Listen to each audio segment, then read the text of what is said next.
Tarente, dans le sud de l'Italie, en l'an 2004.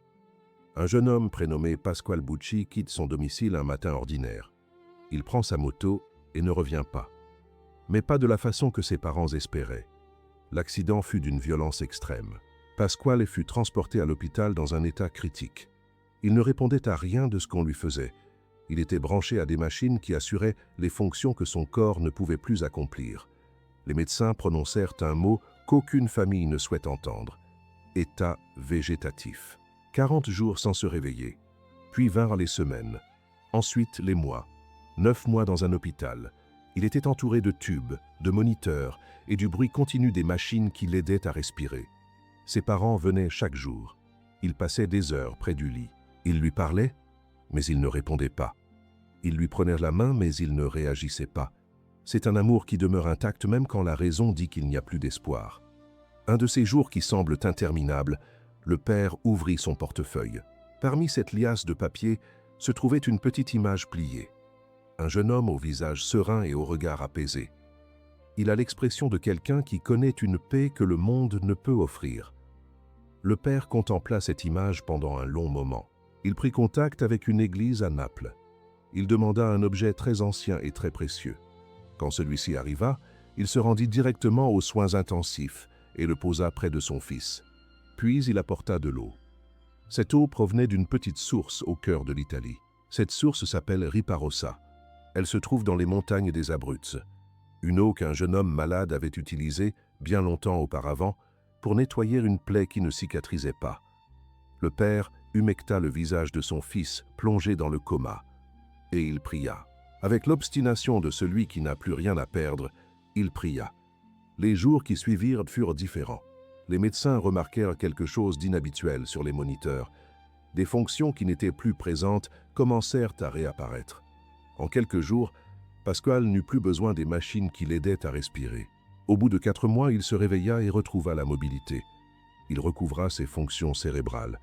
Il retrouva la mémoire, la parole et le mouvement. Il quitta l'hôpital sans séquelles permanentes ni dommages irréversibles. Ce type de rétablissement amène les médecins les plus expérimentés à consulter le dossier médical, puis à lever les yeux au plafond, car les données ne reflètent pas ce qui s'est réellement passé. L'Église examina ce cas pendant 2 ans. Elle entendit des médecins. Elle analysa les examens. Elle consulta des experts. La conclusion fut unanime. Il n'existait aucune explication scientifique à cette guérison. C'était un miracle. Et ce miracle portait un nom. Celui d'un jeune homme qui avait vécu il y a moins de 200 ans. Il ne devint pas célèbre de son vivant. Il n'occupa pas non plus de fonctions importantes. Il passa une grande partie de ses 19 années dans des hôpitaux. Il souffrait d'une maladie que la médecine de l'époque ne savait ni diagnostiquer ni traiter. Un jeune homme qui parvint, d'une façon que peu de gens atteignent, à transformer la douleur en amour. Ce jeune homme s'appelait Nunzio Sulprizio. Au sommet du Monte Pica, à 540 mètres au-dessus de la mer, se trouve un village appelé Pesco San Sonesco. Le 13 avril 1817, un dimanche, 2 jeunes couples eurent un fils. Le père s'appelait Domenico et était ferblantier. La mère s'appelait Rosa. Elle filait la laine. La famille est pauvre, mais elle possède quelque chose que le manque d'argent ne peut emporter, la foi. Cette foi se transmet de génération en génération et constitue le bien le plus précieux qu'ils aient. Le garçon fut baptisé ce jour-là même, avant le coucher du soleil, comme le voulait la coutume de l'époque. On lui donna le prénom de Nunzio, choisi en hommage au grand-père paternel. Pendant de nombreuses années, son nom dans l'acte de baptême serait celui d'un inconnu, non pas remarqué des puissants, mais connu et aimé de Dieu. Le 16 mai 1820, les parents emmenèrent le petit Nunzio à Popoli. L'évêque de Sulmone était en visite. Le garçon de 3 ans reçut la confirmation. Ce serait la seule date véritablement heureuse de son enfance. Quelques mois plus tard, son père Domenico décéda à l'âge de 26 ans seulement. Nunzio avait 3 ans et n'avait déjà plus de père. Sa mère Rosa se remaria. Elle le fit pour subvenir aux besoins de son fils. Le beau-père traitait l'enfant avec froideur et gardait ses distances comme si ce dernier était un visiteur indésirable dans cette maison. Ils déménagèrent à Corvara, une localité voisine. Là, Nunzio fréquenta une école dont le directeur était un prêtre nommé Don Giuseppe de Fabiis. C'est dans ce lieu qu'il entendit pour la première fois les histoires de Jésus dans leur vérité. Il écouta attentivement. Quelque chose en lui ressentait une résonance qu'il ne savait pas expliquer mais qui était bien réelle. Le 5 mars 1823, sa mère, Rosa, décéda. Nunzio était un enfant de 6 ans. Il retourna à Pesco Sansonesco, chez sa grand-mère maternelle, Anna Rosaria Luciani del Rossi. La grand-mère ne savait pas lire. Elle n'avait jamais ouvert un livre de sa vie, mais elle connaissait par cœur les prières, les histoires des saints et la façon de vivre la messe. Chaque matin, elle emmenait Nunzio avec elle. Elle marchait dans les ruelles pavées du village. Elle lui montrait comment vivre la foi au quotidien. C'était quelque chose de simple et de limpide, fait de gestes répétés avec tendresse. Ces choses-là ne s'apprennent pas à l'école.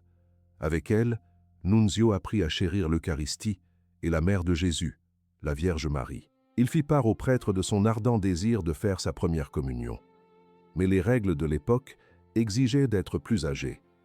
Il étudia à l'école du père Don Nicola Fantacci. Il grandit, il pria. Il apprit à accueillir avec gratitude le peu qu'il avait. Le 4 avril 1826, la grand-mère Anna Rosaria décéda. Nunzio avait 9 ans. Il se retrouvait seul au monde. À la mort de la grand-mère, le choix fut à la fois simple et douloureux. Nunzio irait vivre chez son oncle. Domenico Luciani, que tout le monde appelait Mingo, exerçait le métier de forgeron et de charpentier à Pesco Sansonesco. Cet homme prompt à boire et à frapper ne vit pas dans son neveu de 9 ans un enfant à protéger, mais un ouvrier bon marché qu'il n'aurait pas à payer. Dès le premier jour, Nunzio ne put pas aller à l'école. L'oncle n'en comprenait pas l'utilité. Le garçon avait des bras et des jambes. Il pouvait travailler. Il travailla. Il transportait de lourdes pièces de fer à travers l'atelier surchauffé. L'odeur de charbon et de métal brûlant imprégnait durablement ses vêtements et ses cheveux. Il sortait livrer les commandes par tous les temps. Il portait les mêmes vieux habits usés et déchirés. Ses chaussures étaient trop grandes pour ses petits pieds. Il glissait dans la boue des rues. Quand il rentrait trop tard, ou quand l'oncle se levait de mauvaise humeur, il était puni. Parfois, il n'y avait rien à manger. Certains jours, les choses devenaient encore plus difficiles. Nunzio ne se plaignait pas. Non pas parce qu'il trouvait l'injustice normale, mais parce qu'il avait découvert en lui un espace que l'oncle ne pouvait pas atteindre. Quand il en avait le temps, il allait à l'église. Là, devant le tabernacle, il restait silencieux de longues minutes. C'était un garçon de 10 ou 11 ans. Il se tenait immobile comme un adulte. Ses yeux étaient fixés sur la flamme de la bougie qui brûlait devant l'autel. La messe du dimanche était le moment le plus important de la semaine. « C'est ici que je me sens toujours bien », disait-il, avec une simplicité qui surprenait ceux qui l'entendaient. Il offrait chaque tâche pénible, chaque repas manquant, chaque nuit froide comme une petite offrande à Dieu, pour réparer les fautes du monde, faire la volonté de Dieu et gagner le paradis. C'étaient de grands mots pour un petit enfant, mais il les vivait vraiment, il ne les disait pas seulement. L'hiver 1831 vint avec la neige sur les montagnes des Abruzes. L'oncle demanda qu'une livraison soit faite sur les rochers de Roccatagliata, un lieu isolé dans les collines. Nunzio s'en alla. Il porta la charge dans le froid mordant, gravissant le sol glissant avec ses chaussures trouées. À son retour le soir, sa jambe était enflée. La fièvre avait commencé. Dans les jours qui suivirent, la blessure au pied gauche ne cicatrisa pas. Le mal s'aggrava. Nunzio tenta d'en prendre soin lui-même. Le village disposait d'une fontaine commune, mais les habitants s'en tenaient à l'écart. Il craignait que l'eau ne soit souillée par la plaie d'un homme. Il trouva alors la source de Riparossa. C'était un endroit où l'eau jaillissait de la montagne. Cette source était loin des maisons et bien cachée. Il s'y rendait seul. Il nettoyait sa plaie avec cette eau froide et pure. Puis, il retournait à l'atelier. L'oncle ne voulait rien entendre de médecin, de repos, ni de rien d'autre. Il y avait du travail à faire. La jambe ne guérit pas. L'histoire de Nunzio Sulprizio allait bientôt s'ouvrir sur un nouveau chapitre. D'avril à juin 1831, Nunzio Sulprizio fut admis à l'hôpital de l'Aquila, à l'âge de 13 ans seulement. L'examen révélait un grave problème au tibia du pied gauche. C'était une maladie osseuse que les médecins de l'époque connaissaient très peu et traitaient encore moins. 3 mois à l'intérieur de l'hôpital, Pour l'oncle Mingo, c'était du temps perdu. Pour Nunzio, ce fut une expérience nouvelle. À l'hôpital de l'Aquila, l'air frais de la montagne portait une odeur de plantes médicinales. Les bougies éclairaient faiblement les visages des malades. Nunzio fit ce qui lui semblait naturel. Il commença à prendre soin des autres. Il rendait visite aux malades dans les lits voisins. Il s'asseyait aux côtés de ceux qui n'avaient pas de visiteurs. Il parlait avec les enfants hospitalisés et leur enseignait le catéchisme avec patience, comme quelqu'un qui dispose de tout son temps. Ceux qui étaient présents remarquaient qu'il y avait quelque chose de différent dans ce garçon maigre. Sa jambe était bandée. Il souriait sans raison apparente et ne se plaignait jamais. Ce qui frappait le plus, c'était sa patience, non pas la résignation sans fond de celui qui a cessé de lutter. C'était une paix qui se manifestait et qui gagnait tous ceux qui l'entouraient. Médecins et infirmiers s'arrêtaient pour le regarder. Personne ne savait vraiment quoi dire de lui, mais tous sentaient qu'il y avait là quelque chose qui dépassait l'ordinaire. Au bout de 3 mois, il put quitter l'hôpital. Il retourna à l'atelier de l'oncle Mingo. Les 6 années suivantes furent les plus difficiles. La plaie n'avait jamais vraiment guéri, mais l'oncle n'admettait pas de paraître faible. Il y avait du travail à accomplir et le neveu avait 2 bras. Quand la plaie devenait trop grave et que Nunzio pouvait à peine marcher, l'oncle le renvoyait mendier dans les rues pour se nourrir. Des témoignages attestent qu'il dormit dans des étables durant cette période. Cela se produisait lors des nuits où l'oncle le chassait. Un garçon de 14 ou 15 ans dormant dans la paille. Il est dans le froid des Abruzzes et sa jambe est meurtrie. La nuit, même dans les étables, Nunzio récitait ses prières. Il préférait s'allonger à même le sol dur, à côté du matelas, s'il y en avait un. Quand on lui demandait pourquoi, il répondait sans faire d'histoire « J'ai besoin de payer pour mes fautes ». Une humilité qui déconcertait ceux qui l'entendaient, d'autant plus qu'elle venait d'un garçon qui avait traversé bien des épreuves sans avoir rien fait de mal. Cela semblait venir d'un endroit différent de ce que nous avons l'habitude de comprendre. Durant cette période, une phrase surgit en lui et devint le fil conducteur de tout ce qu'il vivait. « Jésus a tant souffert pour moi, pourquoi ne pourrais-je pas souffrir pour lui ?» Ce n'était pas de la résignation. C'était une décision mûrement réfléchie. Elle se renouvelait chaque matin. Son but était de trouver un sens à ce qui semblait n'en avoir aucun. Transformer chaque douleur en offrande et chaque manque en prière silencieuse. Le monde avait oublié Nunzio Sulprizio. Quelqu'un, à Naples, était sur le point de le découvrir. La nouvelle arriva de façon inattendue, comme le font habituellement les solutions. Un homme de Pesco Sansonesco, vivant à Naples, apprit la situation de Nunzio. Il en parla à l'oncle du garçon, Francesco Sulprizio. Francesco était militaire dans la ville. Il se rendit à Pesco Sansonesco. Il vit ce qui s'y trouvait. Il trouva un jeune homme de 15 ans à la jambe malade, maltraité, dormant parfois dans des étables. Francesco décida que cela devait changer. Il emmena Nunzio à Naples à l'été 1832. Là, il présenta son neveu à un homme qui allait tout changer. Cet homme était le colonel Felice Wockinger, officier de l'armée italienne. Il était connu dans tout Naples sous le nom de « Père des pauvres », car il avait une foi profonde et venait en aide à grand nombre de personnes dans le besoin. Wockinger posa les yeux sur Nunzio. Il vit un garçon de 15 ans, maigre, au teint pâle, à la jambe malade. Son regard était serein, celui de quelqu'un qui avait appris à ne plus avoir peur. Il décida sur le champ de s'occuper de lui. Le 20 juin 1832, Nunzio Sulprizio fut admis à l'hôpital des Incurables de Naples. Le colonel prit tout en charge, les médecins, les médicaments, la nourriture et les vêtements. Il venait voir le garçon chaque jour, il apportait des livres. Il s'asseyait près du lit et conversait longuement. Entre les deux se noua une relation qu'aucun mot savant n'exprime mieux que simplement « père et fils ». À l'hôpital, Nunzio refit ce qu'il avait fait à l'Aquila, mais cette fois avec encore plus d'engagement. Il rendait visite aux autres malades. Il réconfortait ceux qui étaient profondément abattus. Il amenait ceux qui ne s'étaient pas confessés depuis de nombreuses années à se rapprocher des sacrements. Il ne parlait pas de façon formelle. Il conversait simplement, à la manière de celui qui vit ce qu'il croit.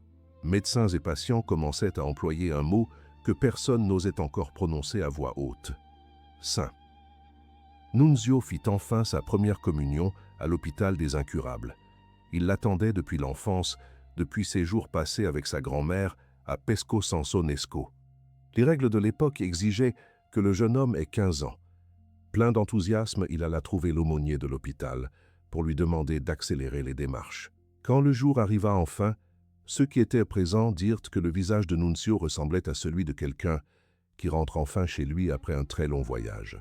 Le colonel organisa également une cure thermale sur l'île d'Ischia pour tenter de soigner la maladie osseuse qui ne voulait pas disparaître. La situation s'améliora. Nunzio put abandonner ses béquilles et marcher avec une simple canne. Il sentit la chaleur du sud de l'Italie dans ses os. Les montagnes froides des Abruzes les avaient meurtris pendant tant d'années. La mer de Naples brillait par la fenêtre de la chambre où il se reposait. Elle était bleue, d'un bleu comme il n'en avait jamais vu. C'était si différent de tout ce qu'il connaissait. Pendant un court moment, il sembla que les choses pourraient vraiment aller mieux. Durant les mois passés à l'hôpital des Incurables, le colonel Watchinger présenta Nunzio à un prêtre. Ce prêtre, nommé Gaetano Enrico, visitait fréquemment les malades. Il avait fondé une nouvelle congrégation dédiée au Sacré-Cœur de Jésus et de Marie. Enrico était un homme habitué à évaluer les gens. Il en avait rencontré beaucoup et en avait longuement écouté beaucoup d'autres. Quand il s'assit pour la première fois au chevet de Nunzio, il demeura longtemps silencieux. Puis il dirait au colonel : « Voilà un jeune homme bon. Je veux que la première personne à entrer dans mon église soit une personne bonne, peu importe qu'elle soit malade. » Il promit à Nunzio qu'il l'accueillerait quand il aurait l'âge requis et que la communauté serait officiellement fondée. Pour Nunzio, cette promesse apporta une joie authentique et intense, non pas comme une récompense, mais comme une orientation. Le 4 avril 1834, Nunzio quitta l'hôpital. Il avait 16 ans. Le colonel Watchinger l'accueillit chez lui au quartier du Maschio Angioino. Ce lieu était un château ancien de Naples, alors affecté à l'usage militaire. Là, dans une chambre simple au sein des épaisses murailles de pierre, Nunzio établit ce qu'il appelait sa façon de vivre.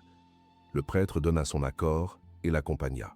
La règle était la suivante: prière et méditation dès le réveil, messe quotidienne, plusieurs heures d'études avec les précepteurs que le colonel lui avait trouvés et récitation du rosaire de Notre-Dame à la tombée de la nuit. C'était un mode de vie qui ressemblait à celui d'un séminariste ou d'un jeune moine. Pourtant, c'était un adolescent ordinaire au sein d'une caserne. Il tenait une canne et portait une maladie osseuse qui ne l'avait jamais complètement quitté. Le frère Filippo de l'ordre des Alcantarins commença à l'accompagner régulièrement. Ils marchaient ensemble jusqu'à l'église Sainte-Barbe, quand Nunzio pouvait encore marcher. La cloche de l'église sonnait le soir pour annoncer l'heure du rosaire. Nunzio ne manquait presque jamais d'y participer. Il portait le chapelet au poignet pendant son sommeil, pour qu'il soit apporté à son réveil. Ceux qui l'entouraient à cette époque rapportent quelque chose de difficile à décrire. Il y avait une paix profonde. Il y avait aussi une joie qui semblait inexplicable au regard des épreuves vécues. Et il y avait une sollicitude sincère pour tous ceux qui l'approchaient. Il priait pour les pécheurs avec une telle ferveur qu'on eût dit que chaque âme perdue était comme une mission qui lui était confiée. Il amenait les soldats de la caserne au sacrement comme on invite un ami à dîner. Le colonel Watchinger, homme de grande foi et riche d'une longue expérience de la vie, aimait dire à ses amis que vivre avec Nunzio, c'était comme vivre avec quelqu'un venu d'un autre monde. Non par étrangeté, mais pour la qualité bienheureuse de son silence, aussi pour la sérénité de l'enfant et pour ce parfum de sainteté que, selon de nombreux témoins de l'époque, on percevait dans les lieux où il séjournait. En 1835, les médecins se réunirent et annoncèrent au colonel Watchinger ce qu'il taisait depuis des mois. La maladie osseuse de Nunzio s'était considérablement aggravée. Il n'existait plus de traitement susceptible d'aider. La seule option restante était l'amputation de la jambe. On n'était pas certain que cela réglerait le problème, mais c'était la seule voie que la médecine de l'époque pouvait encore offrir. Le colonel en parla à Nunzio. Nunzio écouta, garda le silence un moment, puis accepta.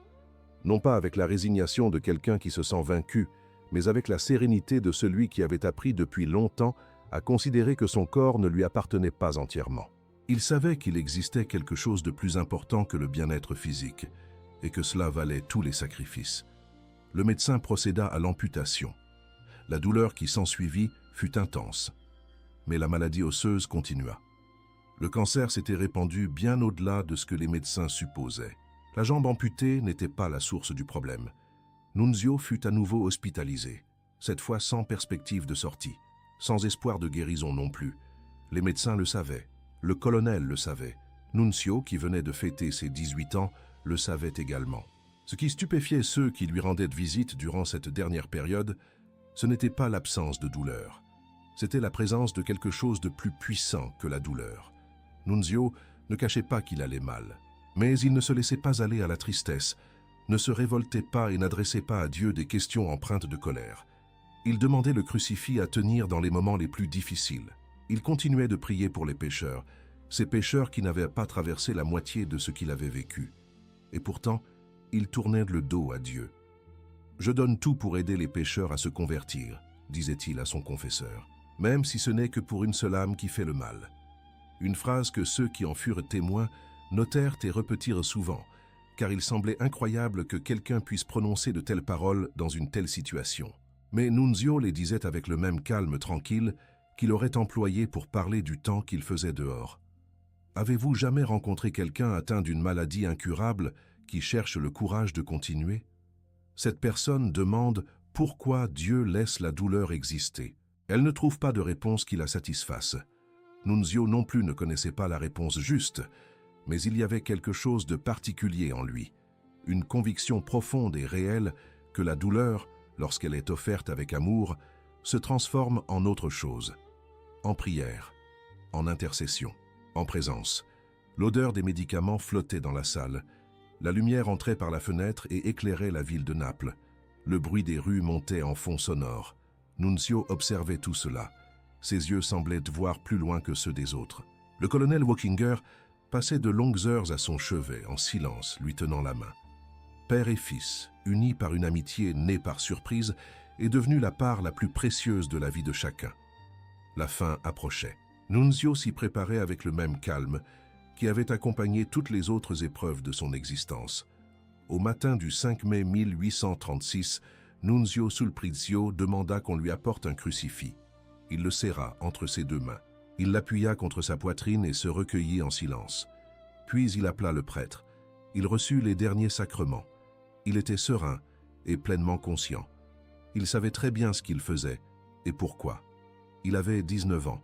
Il lui restait moins de 40 jours avant son anniversaire. Le colonel Felice Wockinger était présent. Cet homme qui avait été militaire pendant de longues années, qui avait participé à des guerres, qui avait vu la violence du monde, il tenait la main de Nunzio et pleurait sans retenue. Nunzio le regarda et lui dit, d'une voix basse mais ferme, « Soyez heureux, je vous aiderai toujours depuis le ciel. » Puis il ferma les yeux et ne les rouvrit plus. La chambre se fit silencieuse.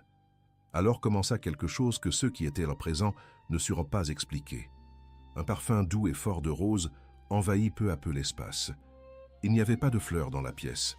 Il n'y avait nulle source évidente à cette odeur. Les médecins, les infirmiers et les visiteurs arrivés dans les heures suivantes le perçurent. Les témoignages concordent et proviennent de personnes d'horizons et d'éducation très différents. Le corps de Nunzio fut exposé pendant 5 jours. Et pendant 5 jours, Naples vint lui rendre hommage. Ouvriers, marchands, soldats, mères portant leurs bébés, prêtres et médecins qui l'avaient soigné, tous voulaient être là, contempler ce jeune visage serein et respirer ce parfum qui demeurait inexplicablement présent. La réputation de sainteté qui avait longtemps circulé à voix basse devint quelque chose d'impossible à ignorer durant ces 5 jours. Les habitants de Naples n'attendirent aucune décision officielle. Pour eux, c'était une évidence. Ce garçon arrivait malade des Abruzzes, sans famille, sans argent et sans nom connu. Ce garçon était un saint. Ils commencèrent à lui adresser leurs prières avec la foi simple et directe des gens du peuple. Cette foi n'a pas besoin de preuves pour reconnaître le sacré quand il se manifeste. Le colonel Wockinger, qui avait été son père adoptif pendant 4 ans, devint son premier défenseur officieux. Il ne pouvait parler de Nunzio sans que sa voix ne tremble. Il racontait l'histoire à qui voulait l'entendre. Il disait que ces 4 années ensemble avaient été les plus belles de sa vie. Il affirmait avec certitude avoir vécu aux côtés d'une personne d'exception. Et il disait que la preuve en était ce qu'il avait vu dans cette chambre, au matin du 5 mai.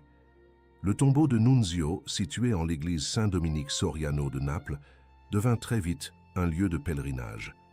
Les gens y venaient avec leurs souffrances, maladies, deuil. désespoir. Ils y déposaient, devant cette pierre simple, le poids qu'ils portaient. Combien de personnes se rendent encore aujourd'hui à ce tombeau? Elles portent une douleur qu'elles ne savent pas nommer. Elles cherchent des mots qu'elles ne trouvent pas. Et elles restent là, en silence, dans l'attente. Nunzio était enterré depuis 7 ans seulement, quand l'Église engagea officiellement l'enquête sur son cas. Le 3 juillet 1843 s'ouvrit à Naples et à Pescara le procès officiel sur la vie, les vertus et les miracles du jeune forgeron des Abruzes. Mort à 19 ans sans avoir jamais exercé de charge, écrit de livres ni fondé d'ordre. La phase d'instruction dura plus de 10 ans. Elle s'acheva le 5 septembre 1856. Le 9 juillet 1859, le pape Pie IX déclara Nunzio vénérable, reconnaissant qu'il avait pratiqué les vertus chrétiennes de façon héroïque. Puis le pape Léon XIII fit davantage encore. En 1891, il présenta Nunzio comme un modèle pour les jeunes travailleurs du monde entier. Il associa son image à celle de Saint Louis de Gonzague, ce jeune noble qui avait tout abandonné pour soigner les malades. Un fils de riche et un fils d'ouvrier, le même chemin mais des conditions bien différentes. Pour procéder à la béatification, un miracle attesté était nécessaire. Il vint de Sulmone, la ville natale du père de Nunzio. Un garçon prénommé Cosma Spizzi reçut le diagnostic d'une grave maladie osseuse. Les médecins n'avaient aucun espoir à offrir. Sa grand-mère, grande dévote de Nunzio, l'emmena au tombeau de Naples. Ils y prièrent tous trois longuement. Puis ils rentrèrent. Cosma guérit complètement. Les médecins ne surent pas expliquer comment. Le 7 mars 1963, le pape Jean XXIII donna son approbation au miracle requis pour la béatification. Mais il ne présida pas la cérémonie. Il mourut le 3 juin de cette même année. C'est le pape Paul VI qui dirigea la célébration. Le 1er décembre 1963, devant l'ensemble des évêques du monde réunis pour le Concile Vatican II, Nunzio Sulprizio reçut le titre de bienheureux. Paul VI déclara ce jour-là « Le jeune Sulprizio est le saint de notre époque ». Le miracle requis pour la canonisation survint bien des années plus tard. Ce fut le cas de ce jeune homme de Tarente qui se réveilla du coma. C'est l'histoire qui ouvre ce récit. L'Église l'examina pendant 2 ans avant de conclure. Ce miracle confirmé, le pape François fixa la date, le 14 octobre 2018, lors du synode des évêques consacré aux jeunes. Nunzio fut canonisé aux côtés de Paul VI, de Mgr Oscar Romero et de plusieurs autres. François déclara qu'il était un jeune saint courageux et humble, qui sut trouver Jésus dans la douleur, dans le silence et dans le don de soi aux autres. Son corps repose en l'église Saint-Dominique Soriano de Naples, à Pescosansonesco, près de la source Riparossa où l'enfant malade nettoyait sa plaie. Un sanctuaire a été érigé. Il est dédié à la protection des jeunes travailleurs, des malades, des personnes handicapées et de tous ceux que le monde s'obstine à oublier. Vous avez commencé ce récit en regardant un père dans le couloir d'un service de réanimation à Tarente, en l'an 2004. Il avait une petite photo pliée dans son portefeuille et un souvenir entre les mains. Vous savez maintenant qui était à l'origine de ce miracle. Vous savez maintenant qui était le garçon de Pescosansonesco. Il fut baptisé avant le coucher du soleil, le jour de sa naissance. Il apprit à prier en marchant dans les ruelles pavées avec sa grand-mère. Il perdit son père, sa mère et sa grand-mère, mais ne perdit jamais sa foi en Dieu.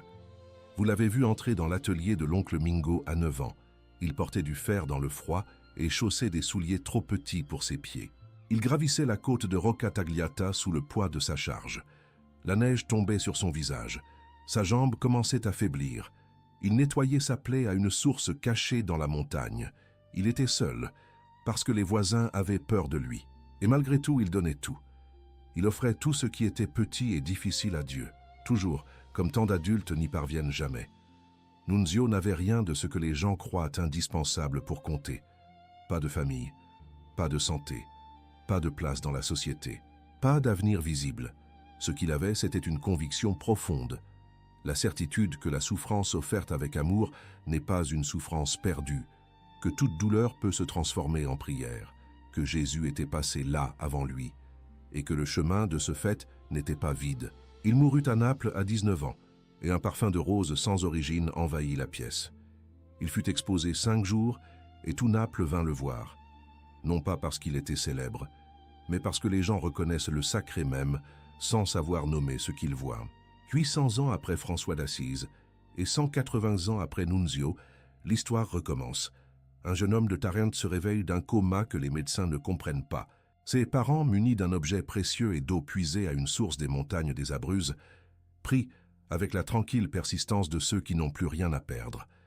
Et il se produit quelque chose que les dossiers médicaux ne peuvent expliquer. L'eau de la source Riparossa que Nunzio utilisait pour laver sa plaie y coule toujours aujourd'hui. Des gens croient en avoir besoin et montent jusqu'à Pesco Sansonesco pour en recueillir. Ils l'emportent dans de petites bouteilles. Puis, ils en aspergent le visage d'enfants malades.